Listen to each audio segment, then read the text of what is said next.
Well, if I look at the spirituality that is implicit in nonviolent communication, and I look at spirituality in a very broad and generalization around, with the heart of spirituality has to do with, say, our true nature. What is the quality of our true nature as human beings, as a human spirit?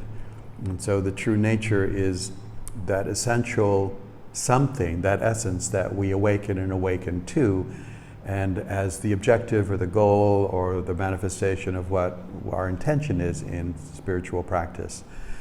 And so that's the element that I did not see or wasn't evident to me in the practice of NVC, because so much of it was focused on human communication that seemed to be a different sort of stream of development and evolution with human beings. And yet the more I experienced and studied NVC, I became much more clear that the central and core aspect that I experienced with NVC is what's identified as universal human needs. The more I connected to the experience of needs, the more I discovered that this is the key to the human spirit.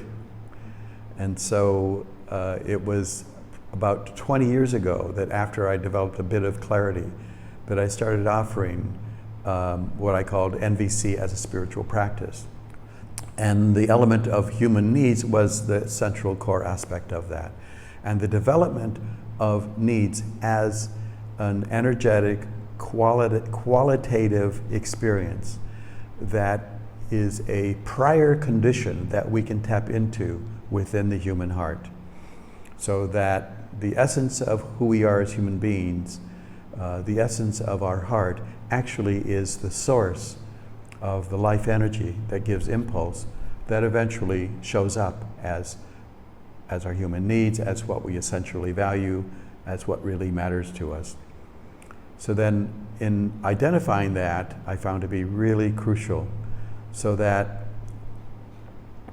the development of the consciousness of needs then becomes the doorway to spirit. It becomes the doorway to true empowerment and authenticity.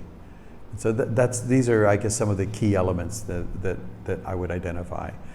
And one of the other elements in developing the spirituality of nonviolent communication is that it is essentially a consciousness based practice and way of living that is supported by the other aspect that can be said to be the cognitive elements, what can be seen as the mechanical elements with observations, feelings, needs, and requests. My experience, without the spiritual element, it becomes just a technique. It becomes a methodology that loses the spirit.